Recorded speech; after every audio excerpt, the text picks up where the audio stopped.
So hello guys, welcome back to my channel. और आज का वीडियो काफ़ी इंपॉर्टेंट होने वाला है क्योंकि आज की इस वीडियो में हम बात करने वाले हैं ऐसे टॉप जी के एमसीक्यू जो काफ़ी इंपॉर्टेंट है पेपर के पॉइंट ऑफ व्यू। तो यहाँ सभी क्वेश्चन के आंसर को अच्छी तरह से याद में रख लेना है क्योंकि ये सभी क्वेश्चन पेपर में पूछे जा चुके हैं। तो शुरुआत करते हैं आज के हमारे इस जी के स्टडी की। तो सबसे पहला प्रश्न है, सेक्रेनी महोत्सव भारत के किस राज्य में मनाया जाता है? तो इसका सही जवाब हो जाएगा नागालैंड में। सेक्रेनी महोत्सव जो है वो नागालैंड देश में मनाया जाता है। अगला प्रश्न है, निम्नलिखित में से किसे पंचमदा के नाम से भी जाना जाता है? तो सही जवाब है आर डी बर्मन को हम पंचमदा भी कहते हैं, याद में इसे रख लेना है। अगला प्रश्न है, इलेक्काराडी किस भारतीय राज्य का आदिवासी नृत्य है? तो सही जवाब है केरल राज्य का है इलिकराड़ी महोत्सव यानी आदिवासी नृत्य। अगला प्रश्न है, सीमा सड़क संगठन की स्थापना किस वर्ष हुई थी? तो इसका सही जवाब हो जाएगा 1960 में हुई थी सीमा सड़क संगठन की स्थापना। अगला प्रश्न है, सोनल मानसिंह भारत के किस प्रमुख शास्त्रीय नृत्य में विशेषज्ञता रखती है? तो वो है उड़ीसी में। सोनल मानसिंह जो है वो उड़ीसी में प्रमुख शास्त्रीय नृत्य में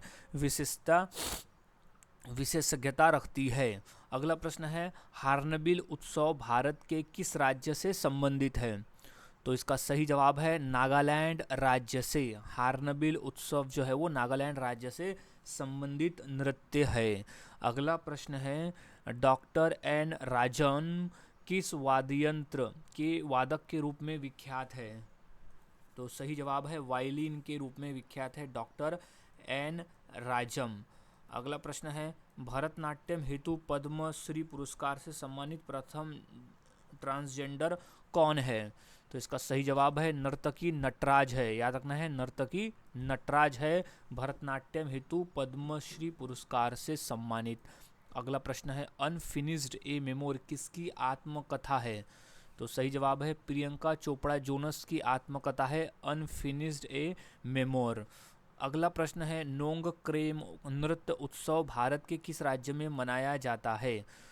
तो इसका सही जवाब है मेघालय राज्य में मनाया जाता है। नोंग क्रेम नृत्य उत्सव जो है वो मेघालय राज्य में हम मनाते हैं। अगला प्रश्न है, तंजौर बाला सरस्वती किस शास्त्रीय नृत्य के लिए जानी जाती थी? तो वो भरतनाट्यम के लिए जानी जाती थी। अगला प्रश्न है, फ्रीडम इन एग्जाइल किसकी आत्मकथा है? तो इसका सही जवाब है दलाई लामा की आत्मकथा है फ्रीडम इन एग्जाइल।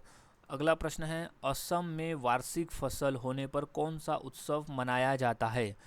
तो सही जवाब है माघ बिहू का उत्सव मनाया जाता है असम में। अगला प्रश्न है, कृष्ण किस नृत्य को गोटीपुआ नृत्य के नाम से जाना जाता है?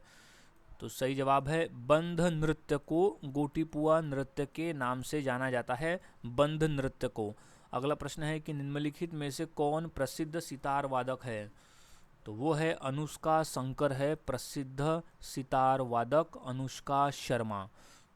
अगला क्वेश्चन है, बीदर किला भारत के किस राज्य में स्थित है? तो वो है कर्नाटक राज्य में। बीदर किला भारत के कर्नाटक राज्य में स्थित किला है। अगला प्रश्न है कि पंडित राम नारायण किस वाद्ययंत्र से जुड़े थे? तो वो सारंगी से जुड़े थे पंडित राम नारायण। अगला प्रश्न है, प्राइड प्रेजुडिस एंड पंडितरी पुस्तक के लेखक कौन है? तो वो है शशि थरूर, याद रखना है प्राइड प्रेजुडिस एंड पंडितरी पुस्तक के लेखक है शशि थरूर। अगला प्रश्न है, ऐरावतेश्वर मंदिर भारत के किस राज्य में स्थित है? तो वो है तमिलनाडु में। ऐरावतेश्वर मंदिर जो है वो भारत के तमिलनाडु राज्य में स्थित है। अगला प्रश्न है, निम्नलिखित में से कौन सा सर्प नौका दौड़ का एक भारतीय खेल है? तो वो है वल्लम कली। वल्लम कली सर्प नौका दौड़ एक भारतीय खेल है। अगला प्रश्न है, निम्नलिखित में से कौन प्रसिद्ध टेनिस खिलाड़ी है? तो वो है महेश भूपति एक प्रसिद्ध टेनिस खिलाड़ी है। अगला प्रश्न है, द लेजेंड ऑफ लक्ष्मी प्रसाद पुस्तक किसने लिखी है? तो सही जवाब है ट्विंकल खन्ना द्वारा लिखी गई पुस्तक है द लेजेंड ऑफ लक्ष्मी प्रसाद। अगला प्रश्न है एम.एस. सुब्बुलक्ष्मी का संबंध किस गायन से था? सो इसका सही जवाब हो जाएगा कर्नाटक गायन से था एम.एस. सुब्बुलक्ष्मी का संबंध। अगला प्रश्न है बैसागु उत्सव निम्नलिखित में से किस राज्य में मनाया जाता है? तो वो असम राज्य में मनाते हैं। बैसागु उत्सव जो है वो असम राज्य में मनाया जाता है। अगला प्रश्न है अम्बुबाची त्यौहार असम में प्रतिवर्ष किस महीने में मनाया जाता है? तो वो है जून के महीने में। अम्बुबाची त्यौहार जो है वो जून के महीने में मनाया जाता है। अगला प्रश्न है बागुरुम्बा किस भारतीय राज्य का लोक नृत्य है? तो सही जवाब है वो असम राज्य का है। बागुरुम्बा जो है वो असम राज्य का लोक नृत्य है। अगला प्रश्न है उस्ताद अल्लाह रखा कुरैशी किस वाद्य यंत्र से संबंधित थे? तो वो थे तबला से। उस्ताद अल्लाह रखा कुरैशी जो थे वो तबला वाद्य यंत्र से संबंधित थे। अगला प्रश्न है कि सलहेस त्यौहार किस राज्य में मनाया जाता है? तो सही जवाब है बिहार राज्य में। सलहेस त्यौहार जो है वो बिहार राज्य में मनाया जाता है। अगला प्रश्न है कि कावड़ी नृत्य भारत के किस राज्य का एक धार्मिक लोक नृत्य है? तो वो तमिलनाडु राज्य का एक धार्मिक लोक नृत्य है कावड़ी नृत्य। अगला प्रश्न है कि ट्रेन टू पाकिस्तान नामक प्रसिद्ध पुस्तक किसने लिखी है? तो वो लिखी गई है खुशवंत सिंह के द्वारा। ट्रेन टू पाकिस्तान पुस्तक जो है वो खुशवंत सिंह ने लिखी पुस्तक है। अगला प्रश्न है कि गणगौर त्यौहार प्रमुख रूप से किस राज्य में मनाया जाता है? तो वो है राजस्थान राज्य में। गणगौर त्यौहार जो है वो प्रमुख रूप से राजस्थान राज्य में मनाया जाता है। अगला प्रश्न है कि भारत में नवीनतम जनगणना कब की गई थी?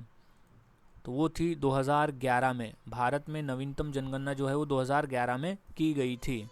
अगला प्रश्न है कि द ग्रेट इंडियन नॉवेल पुस्तक के लेखक कौन है? तो इसका सही जवाब हो जाएगा शशि थरूर ने लिखी है। द ग्रेट इंडियन नॉवेल पुस्तक शशि थरूर द्वारा लिखी गई है। अगला प्रश्न है कि गॉन गर्ल पुस्तक के लेखक कौन है? तो वह है गिलियन फ्लिन। गॉन गर्ल पुस्तक के लेखक है गिलियन फ्लिन। अगला प्रश्न है कि प्रसिद्ध उपन्यास द व्हाइट टाइगर के लेखक कौन है? तो सही जवाब है अरविंद अडिगा ने लिखी है द व्हाइट टाइगर पुस्तक यानी उपन्यास। अगला प्रश्न है ओणम हिंदू त्यौहार की उत्पत्ति भारत के किस राज्य में हुई है? तो वो है केरल राज्य में। ओणम हिंदू त्यौहार की उत्पत्ति भारत के केरल राज्य में हुई है। अगला प्रश्न है कि लूर भारत के किस राज्य का लोक नृत्य है? तो वो हरियाणा का है। लूर जो है वो हरियाणा का लोक नृत्य है। अगला प्रश्न है रोड्स टू मसूरी पुस्तक के लेखक कौन है? तो इसका सही जवाब हो जाएगा रस्किस बॉन्ड। रस्किन बॉन्ड है रोड्स टू मसूरी पुस्तक के लेखक। अगला प्रश्न है कि आईपीएल की शुरुआत किस वर्ष हुई थी? तो वो 2008 में हुई थी। आईपीएल की शुरुआत 2008।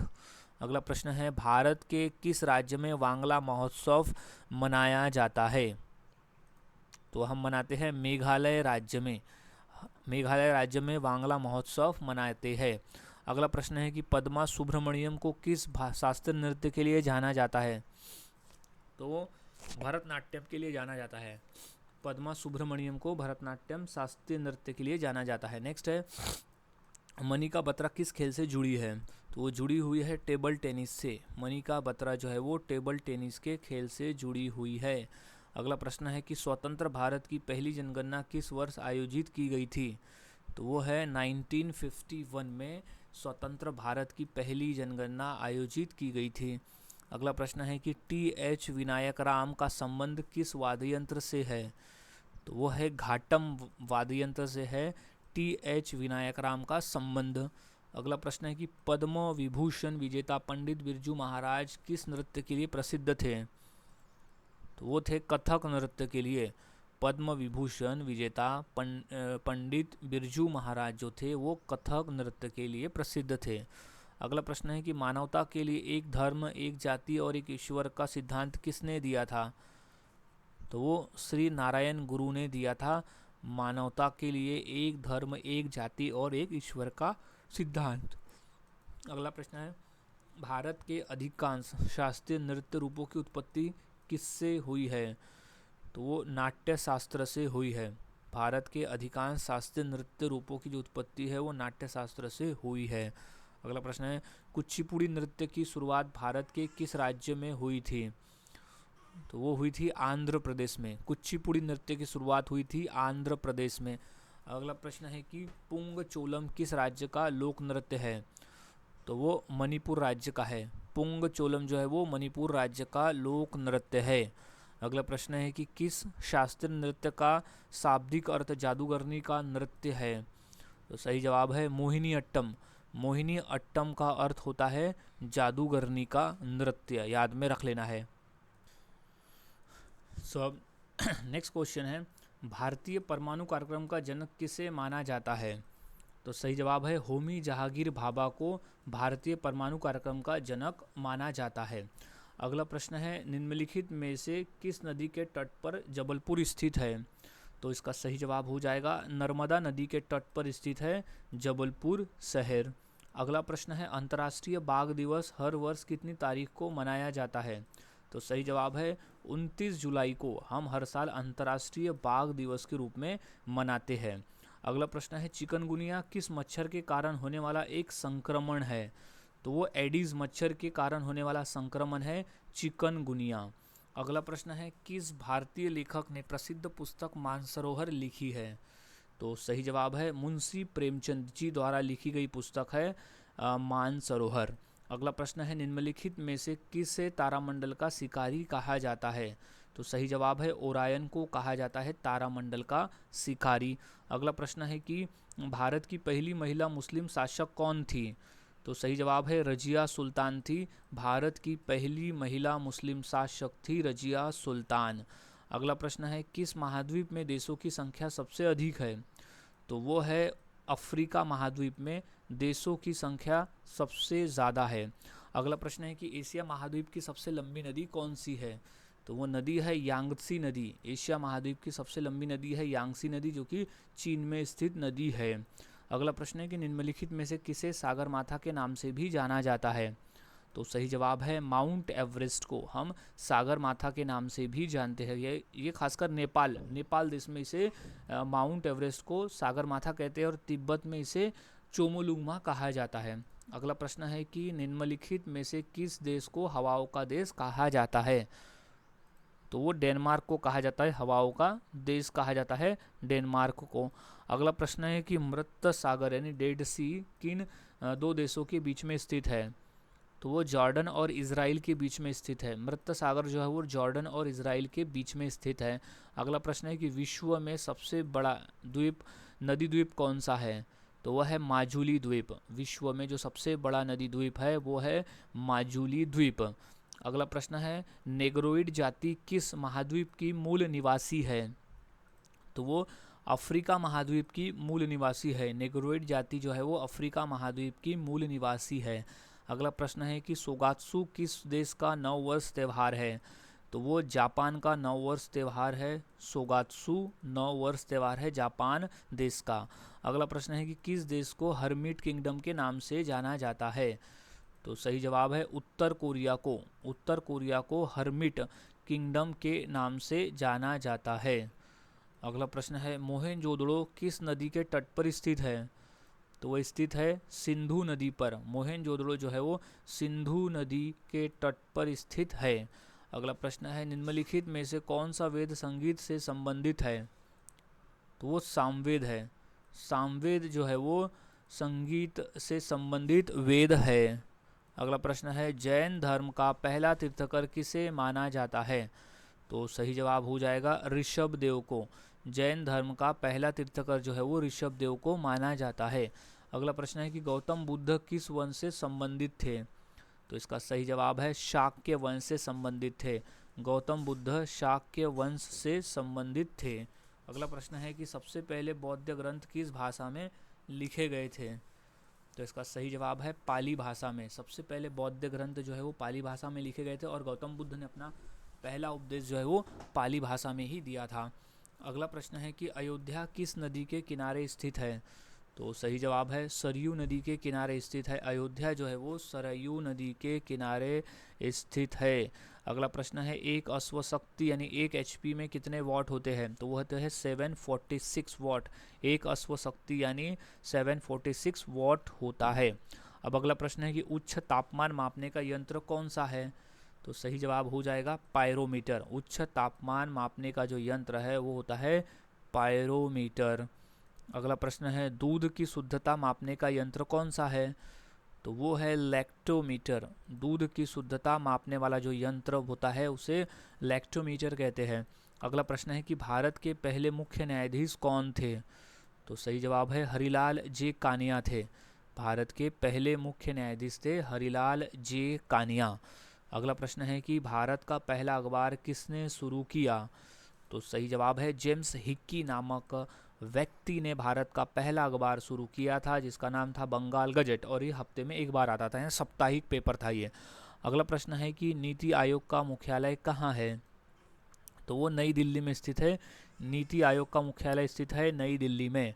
अब अगला प्रश्न है कि वित्त आयोग किस अनुच्छेद के अंतर्गत गठित होता है? तो सही जवाब है वो है अनुच्छेद 280 के अंतर्गत। वित्त आयोग जो है वो अनुच्छेद 280 के अंतर्गत गठित होता है। अगला प्रश्न है सेबी का मुख्यालय कहाँ है? तो इसका सही जवाब हो जाएगा मुंबई में स्थित है। सेबी का मुख्यालय स्थित है मुंबई शहर में। अगला प्रश्न है एलआईसी का मुख्यालय कहाँ है? तो इसका राइट जवाब है मुंबई में स्थित है एलआईसी का मुख्यालय मुंबई शहर।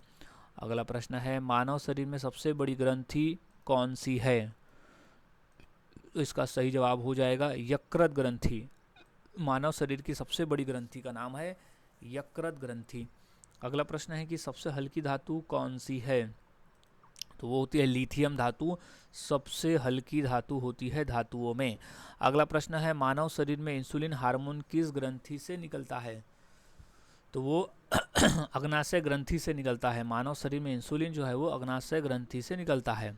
अगला प्रश्न है किस ग्रह को पृथ्वी का जुड़वा ग्रह कहा जाता है? तो वो है शुक्र ग्रह को पृथ्वी का जुड़वा ग्रह कहा जाता है, शुक्र ग्रह को। अगला प्रश्न है कि किस विटामिन को एंटीऑक्सीडेंट्स कहा जाता है? तो वो विटामिन सी को हम एंटीऑक्सीडेंट विटामिन कहते हैं। नेक्स्ट, सबसे भारी गैस कौन सी है? तो वह है रेडॉन गैस। सबसे भारी गैस होती है रेडॉन गैस। अगला प्रश्न है कि किस विटामिन की कमी से रतौंधी रोग होता है? तो वो है विटामिन ए।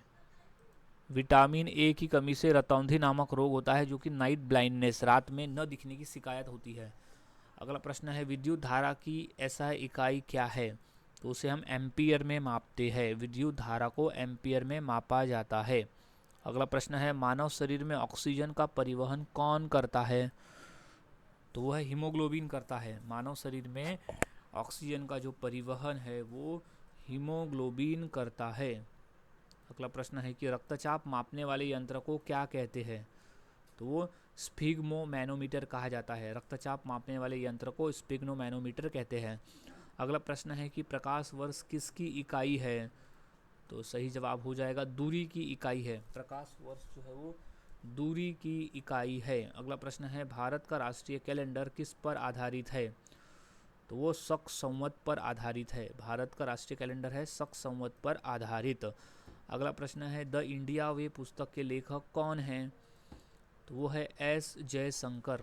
द इंडिया वे पुस्तक के जो लेखक है वो है एस जयशंकर। अगला प्रश्न है किस गैस को हंसने वाली गैस कहते हैं? तो वह है नाइट्रस ऑक्साइड को कहा जाता है हंसने वाली गैस, नाइट्रस ऑक्साइड। अगला प्रश्न है गीता रहस्य पुस्तक किसने लिखी है? तो वह है बाल गंगाधर तिलक ने लिखी है। गीता रहस्य पुस्तक के लेखक है बाल गंगाधर तिलक। अगला प्रश्न है सत्यमेव जयते कहाँ से लिया गया है? तो वो उपनिषद से लिया गया है शब्द सत्यमेव जयते। अगला प्रश्न श्वेत क्रांति के जनक कौन है? तो वह है वर्गीज कुरियन है। श्वेत क्रांति के जनक है वर्गीज कुरियन। अगला प्रश्न है मानव शरीर में सबसे बड़ी हड्डी कौन सी है? तो इसका सही जवाब है फीमर हड्डी। मानव शरीर की सबसे बड़ी हड्डी होती है फीमर हड्डी। अगला प्रश्न है कि भारत का राष्ट्रीय ध्वज किसने डिज़ाइन किया? तो वो पिंगली वेंकैया ने डिज़ाइन किया है। भारत का राष्ट्रीय ध्वज है पिंगली वेंकैया। सो अब नेक्स्ट क्वेश्चन है, वेदों में सबसे पुराना वेद कौन सा है? तो इसका सही जवाब हो जाएगा ऋग्वेद। वेदों में सबसे पुराना वेद है ऋग्वेद, और ऋग्वेद से ही गायत्री मंत्र लिया गया है, जिसके रचयिता है विश्वामित्र। अगला प्रश्न है, भाभा परमाणु अनुसंधान केंद्र कहाँ स्थित है? तो इसका सही जवाब हो जाएगा मुंबई में स्थित है भाभा परमाणु अनुसंधान केंद्र। अगला प्रश्न है, करो या मरो का नारा किसने दिया था? तो सही जवाब है महात्मा गांधी जी ने दिया था करो या मरो का नारा, और वो दिया था भारत छोड़ो आंदोलन के दौरान। अगला प्रश्न है, सौरमंडल का सबसे छोटा ग्रह कौन सा है? तो इसका सही जवाब हो जाएगा बुध ग्रह। सौरमंडल का सबसे छोटा ग्रह है बुध ग्रह। अगला प्रश्न है, पंचतंत्र के लेखक कौन है? तो इसका सही जवाब है विष्णु शर्मा है पंचतंत्र के लेखक, याद में रख लेना है विष्णु शर्मा। अगला प्रश्न है, मेघदूत किसकी रचना है? तो सही जवाब हो जाएगा कालिदास जी द्वारा लिखी गई पुस्तक है मेघदूत। अगला प्रश्न है, निम्नलिखित में से कौन भारत के प्रथम कानून मंत्री थे? तो सही जवाब हो जाएगा डॉक्टर बी आर अम्बेडकर थे भारत के कानून मंत्री, डॉक्टर बी आर अम्बेडकर। अगला प्रश्न, माउंट एवरेस्ट पर चढ़ने वाली पहली भारतीय महिला कौन थी? तो सही जवाब है बछेंद्री पाल थी माउंट एवरेस्ट पर चढ़ने वाली पहली भारतीय महिला। अगला प्रश्न है, नोबेल पुरस्कार प्राप्त प्रथम भारतीय महिला, तो वो है मदर टेरेसा है नोबेल पुरस्कार प्राप्त प्रथम भारतीय महिला। अगला प्रश्न है, भगवान बुद्ध ने अपना पहला उपदेश कहाँ दिया था? तो सही जवाब है सारनाथ में। गौतम बुद्ध ने अपना पहला उपदेश दिया था सारनाथ में। अगला प्रश्न है, पानीपत का प्रथम युद्ध कब हुआ था? तो सही जवाब है 1526 में हुआ था पानीपत का पहला युद्ध 1526 में। अगला प्रश्न है, सौरमंडल के किस ग्रह को लाल ग्रह कहा जाता है? तो सही जवाब हो जाएगा मंगल ग्रह को लाल ग्रह भी कहते हैं। अगला प्रश्न, सौरमंडल का सबसे बड़ा उपग्रह कौन सा है? तो वह है गैनीमीड। सौरमंडल का सबसे बड़ा उपग्रह का नाम है गैनीमीड। अगला प्रश्न है, महात्मा गांधी का राजनैतिक गुरु कौन था? तो सही जवाब है गोपाल कृष्ण गोखले। महात्मा गांधी गोपाल कृष्ण गोखले को अपना राजनैतिक गुरु मानते थे। अगला प्रश्न है, मानव शरीर में कुल कितनी हड्डियां होती है? तो सही जवाब हो जाएगा कुल 206 हड्डियां होती है मानव शरीर में। नेक्स्ट, सूर्य के सबसे निकट कौन सा ग्रह है?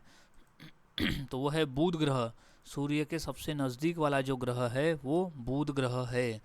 अगला प्रश्न है कि कथकली शास्त्रीय नृत्य किस राज्य से शुरू हुआ था?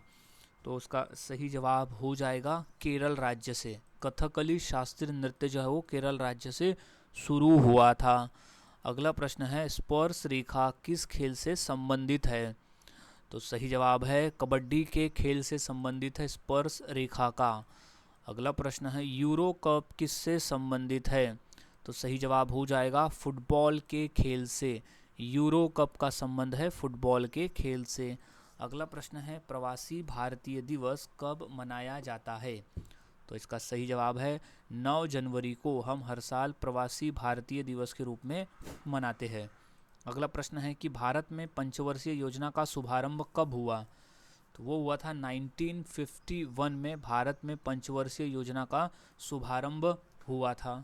अगला प्रश्न है, भारतीय रिजर्व बैंक की स्थापना कब हुई? तो इसका सही जवाब हो जाएगा 1935 में हुई थी भारतीय रिजर्व बैंक की स्थापना, वो था 1 अप्रैल 1935। अगला प्रश्न है, इनकलाब जिंदाबाद का नारा किसने दिया था? तो सही जवाब हो जाएगा भगत सिंह द्वारा दिया गया था नारा इनकलाब जिंदाबाद का। अगला प्रश्न है कि जलियांवाला बाग हत्याकांड कब हुआ था? तो इसका सही जवाब है सन 1919 में हुआ था जलियांवाला बाग हत्याकांड। अगला प्रश्न है, राज्यपाल की नियुक्ति कौन करता है? तो वो करते हैं राष्ट्रपति। राज्यपाल की नियुक्ति राष्ट्रपति करते हैं। अगला प्रश्न है, भारत में धारा 356 किससे संबंधित है? तो वो है राष्ट्रपति शासन से संबंधित है भारत में धारा 356। अगला प्रश्न है कि मानव शरीर में लाल रक्त कोशिकाओं का निर्माण कहाँ होता है? तो तो वो होता है अस्थि मज्जा में। मानव शरीर में लाल रक्त कोशिकाओं का निर्माण होता है अस्थि मज्जा में। अगला प्रश्न है कि अजंता की गुफाएं कहाँ स्थित है? तो इसका सही जवाब है महाराष्ट्र राज्य में स्थित है। अजंता की गुफाएं स्थित है महाराष्ट्र राज्य में। अब अगला प्रश्न है कि गोदान किसकी रचना है? तो गोदान जो है वो मुंशी प्रेमचंद जी द्वारा लिखी गई है। तो मुंशी प्रेमचंद जी की रचना है गोदान। अगला प्रश्न है कि चंद्रमा में उतरने वाला विश्व का प्रथम व्यक्ति कौन था? तो सही जवाब है नील आर्मस्ट्रॉन्ग था चंद्रमा पर उतरने वाला विश्व का प्रथम व्यक्ति नील आर्मस्ट्रॉन्ग। अगला प्रश्न है भारतीय रिजर्व बैंक का मुख्यालय कहाँ है? तो स्थित है मुंबई में। भारतीय रिजर्व बैंक का मुख्यालय स्थित है मुंबई शहर में। अगला प्रश्न है कि निम्नलिखित में से किसे भूकंपों के अध्ययन के रूप में जाना जाता है? तो इससे सही जवाब हो जाएगा सिस्मोलॉजी को हम भूकंपों के अध्ययन के रूप में जानते हैं। अब अगला प्रश्न है कि डायनामाइट के आविष्कारक निम्नलिखित में से कौन है? तो वो है अल्फ्रेड नोबेल।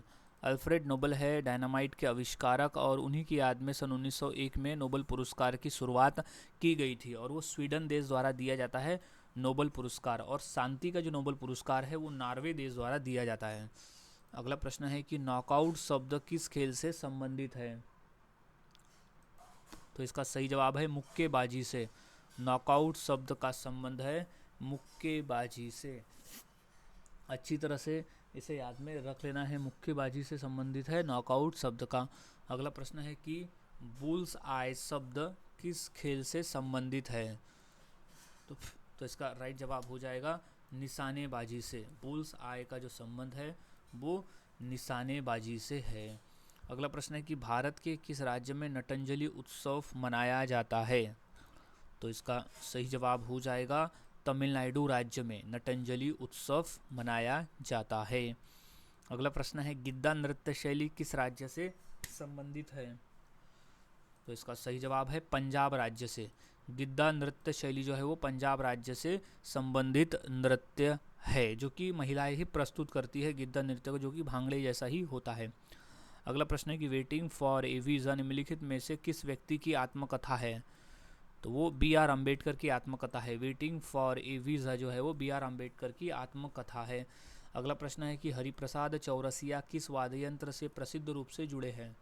तो वो बांसुरी से जुड़े हुए हैं। हरिप्रसाद चौरसिया जो है वो बांसुरी वाद्य यंत्र से जुड़े हुए हैं। अगला प्रश्न है कि चापचार कूट उत्सव किस राज्य में मनाया जाता है? तो वो मिजोरम में मनाया जाता है। चापचार कूट उत्सव जो है वो मिजोरम में मनाया जाता है। नेक्स्ट है भवई किस भारतीय राज्य की पारंपरिक नाट्य शैली है? तो वो गुजरात राज्य की। भवई जो है वो गुजरात राज्य की पारंपरिक नाट्य शैली है। अगला क्वेश्चन है कि गुरु विपिन सिंह किस शास्त्रीय नृत्य शैली के लिए जाने जाते थे? तो सही जवाब है वो मणिपुरी के लिए जाने जाते थे। गुरु विपिन सिंह मणिपुरी शास्त्रीय नृत्य के लिए जाने जाते थे। अब अगला प्रश्न है कि अली अकबर खान का संबंध किस वाद्य यंत्र से था?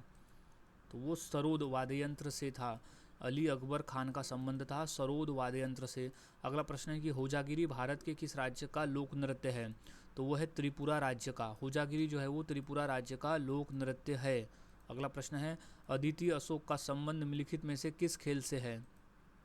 तो वो गोल्फ के खेल से है। अदिति अशोक का जो संबंध है वो गोल्फ के खेल से है। अगला प्रश्न है कि the diary of a young girl किसकी आत्मकथा है? तो वो एनी फ्रैंक की आत्मकथा है। The diary of a young girl जो है वो एनी फ्रैंक की आत्मकथा है। अगला प्रश्न है कमला नारायण को किस शास्त्रीय नृत्य के लिए जाना जाता है? तो उसे भरतनाट्यम के लिए जानते हैं। कमला नारायण को भरतनाट्यम शास्त्रीय नृत्य के लिए जाना जाता है। अगला प्रश्न है कादरी गोपालनाथ का संबंध निम्नलिखित किससे है? तो वो सैक्सोफोन से है। कादरी गोपालनाथ का जो संबंध है वो सैक्सोफोन से है। अगला प्रश्न है पंडित किशन महाराज का संबंध किस वाद्य यंत्र से था? तो वो था तबला वाद्य यंत्र से। पंडित किशन महाराज का जो संबंध था वो था तबला से। अगला प्रश्न है कि याओशांग उत्सव भारत के किस राज्य में मनाया जाता है? तो सही जवाब है मणिपुर में मनाया जाता है। याओशांग उत्सव जो है वो भारत के मणिपुर राज्य में मनाया जाता है। सो गाइज आज के इस वीडियो में हमने ऐसे इंपॉर्टेंट क्वेश्चन देखे जो कि पेपर में पूछे गए हैं। तो ये सभी क्वेश्चन के आंसर को अच्छी तरह से याद में रख लेना है क्योंकि ये सभी क्वेश्चन इंपॉर्टेंट है पेपर के पॉइंट ऑफ व्यू। सो मिलता हूँ ऐसे ही और नए जी के क्वेश्चंस के साथ अगले वीडियो में। तब तक के लिए चैनल के साथ बने रहे, वीडियोस को देखते रहे और इसी तरह से रोज़ाना जीके की प्रैक्टिस करते रहे।